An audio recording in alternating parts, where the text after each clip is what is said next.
Hello everyone, this is Michael Wolf from WatchReport.com. I'd like to take a moment to bring a short video presentation on a new watch brand named Elliot Brown, or a relatively new watch brand. They were established in 2013 by Ian Elliot and Alex Brown.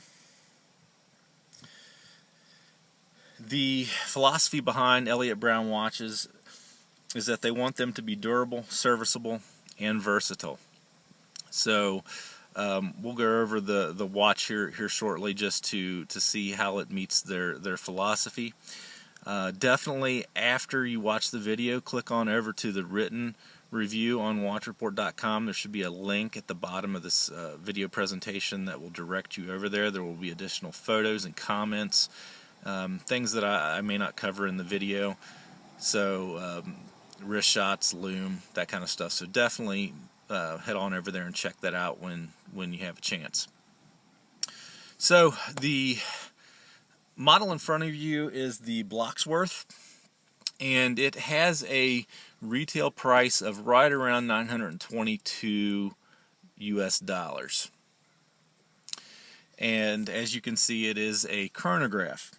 But what you can't tell maybe right offhand, unless you look at the second hand, it is a quartz chronograph. It is a Ronda 5030D, and so right off the top, we'll just get it out of the way that could be, or will be, part of most people's issue with this particular watch, and the cost of over $900 with it being a quartz, and it is not Swiss made, the watch itself.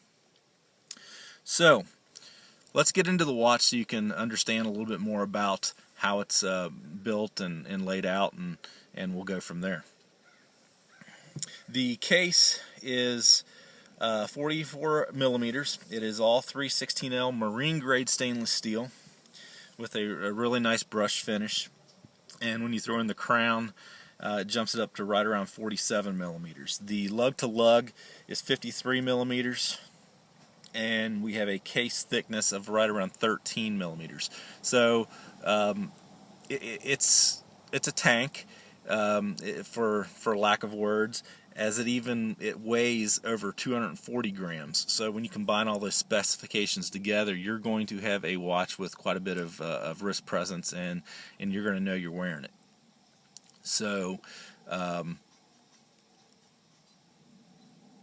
I think you'll be pleased with that particular aspect. The non-crown side of the case, there's no branding, just a nice look at the brushed finish. Fantastic that they didn't brand the case side, which I loathe for the most part. As you can see, the end links and the bracelet are attached using screw-in lug bars, which is my preference. Or to possibly have the lugs machined for spring bars for quick release, but this would be my preference. The crown side of the case, we've got obviously the chronograph function pushers with a really nice knurled texturing at the center. And then you've got a push-pull crown that is just a little bit under 7, about 6.5 millimeters. And this is where we get into one of the durability aspects of the Bloxworth. With it being a push-pull crown, the watch is still 200 meters water resistant. And what they've done is they've used a gasket system that allows for this particular watch to be 200 meters water resistant, whether the crown is pushed in, pulled out, partially pulled out, it doesn't matter. It's going to be water resistant. And as I don't know how many people have had the experience that I've had with screw down crowns, where I've actually forgotten to screw a crown down. Fortunately, I've never had the issue of getting water in the case, but there is a margin of error when you have a screw down crown or a push-pull crown system that doesn't allow for this type of water resistance. So obviously the crown gasket system factors into the cost and it is just a really great aspect of this particular watch. The bezel is a 120 click unidirectional rotating bezel. Really nice precise clicks. There is an ever so slight amount of backward play. It's not like a full second or anything like that. You can just feel it in there, but again, nothing significant. It is an aluminum bezel insert. Initially, when I saw this particular watch, I thought that it might be a ceramic bezel because it just has that kind of look about it, but it's not. I would prefer a ceramic or sapphire because these scratch up, pretty easily, and I've actually already put a little scratch on it around the 30-minute mark, but it is what it is. It would be cheaper to replace if necessary. It is a 20-minute countdown, as you can see in the orange. And according to the specs on the site, I believe that countdown is supposed to be loomed, but I wasn't able to capture a photo of that, and I really can't see that loomed even to the naked eye. So I'm not sure if that's just an error or if it's just the fact that it's orange loom. I'm not sure, but it has a really nice look to it. The dial is gorgeous, but covering up the dial is another aspect that a lot of people will take notice on, and it's a mineral crystal. It is a large mineral crystal. It's I want to say right around 36 millimeters in diameter, so it's pretty significant, and it's almost 3 millimeters thick. And Elliot Brown chose the mineral on purpose over a sapphire. I know a lot of people prefer sapphire, especially on a watch in this price point. But again, it goes back to their philosophy of durability, serviceability, and versatility. Mineral crystals are less expensive to replace if needed. Plus, they are going to be a little bit more impact resistant, shock resistant, and so forth. So, the biggest issue that you have here is scratching. So, understand their philosophy, but still think a sapphire would be more appropriate for this model. But again, that's just my preference. Great dial layout, very clean dial for a chronograph. There's not a whole lot of branding. You have the Elliot Brown logo and name below the 12, but there's not a whole lot of space for anything else. You've got to get all the function pushers and so forth, or the sub dials and so forth on there. So it is what it is. You've got the second counter at the 3. You've got the minute counter at the 9 and the hour counter at the 6.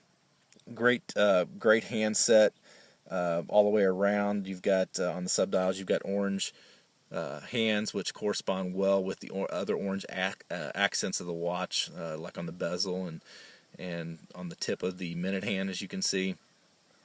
The high polished handset and the applied markers on the dial really pop and give this watch a touch of flair.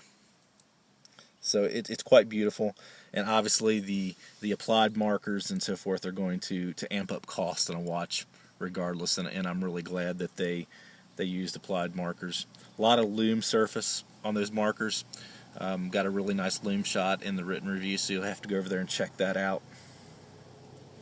Chronograph functions as you would expect, with the top function pusher starting and stopping the chronograph, bottom resetting. So works exactly as it should. Great bracelet on this particular watch. Fantastic bracelet. One of my favorites to date that I've seen. It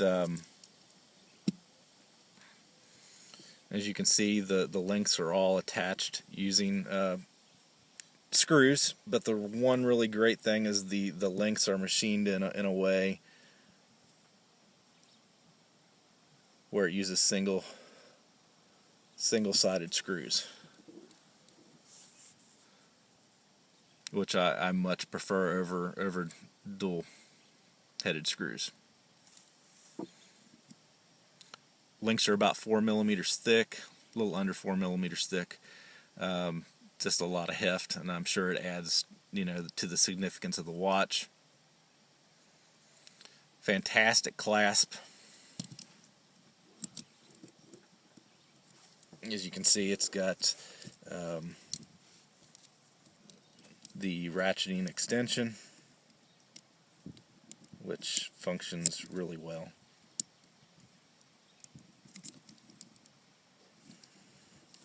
Got some micro adjustments on the clasp, and I haven't messed with them, but I believe they're completely functional on both ends, where you could use both if you need to.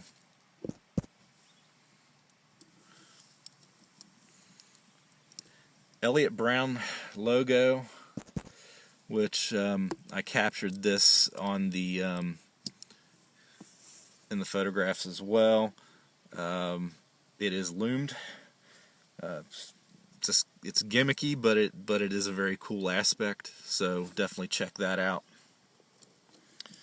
Really heavily engraved case back, as you can see. Elliot Brown logo at the center, and various specification information surrounding the case back. It is held in place by 6 hex bolts. Initially I thought it was a screw down crown, but then I discovered the hex bolts, and that kind of led me to research a little bit further, and that's when I found out about another durability aspect built into the watch, and its shock resistance with the there is actually a floating stainless steel housing under the case back that absorbs the shock or impact to the case. Would be fantastic for an automatic movement, because quartz is going to withstand shock pretty well anyway, but I hope that they keep that system in place and develop an automatic for this model, and that would just be would be fantastic. There's a good video that they provide. I believe it's on their YouTube channel, that you can see how the stainless steel floating housing system is set up and so forth. So there you have it. This is just a really short overview of the Elliot Brown Bloxworth. Again, it has a retail of about $922 USD. A lot of quality features, great bracelet, great movement, good, really fantastic crown system, and the floating movement holder for working against shock resistance. So definitely go use the link below, click over, read the rest of my thoughts, check out some photos that obviously I didn't cover here in the video portion, and give us a like and follow us here on our YouTube channel, and follow the blog as well. I'd like to thank everybody for watching.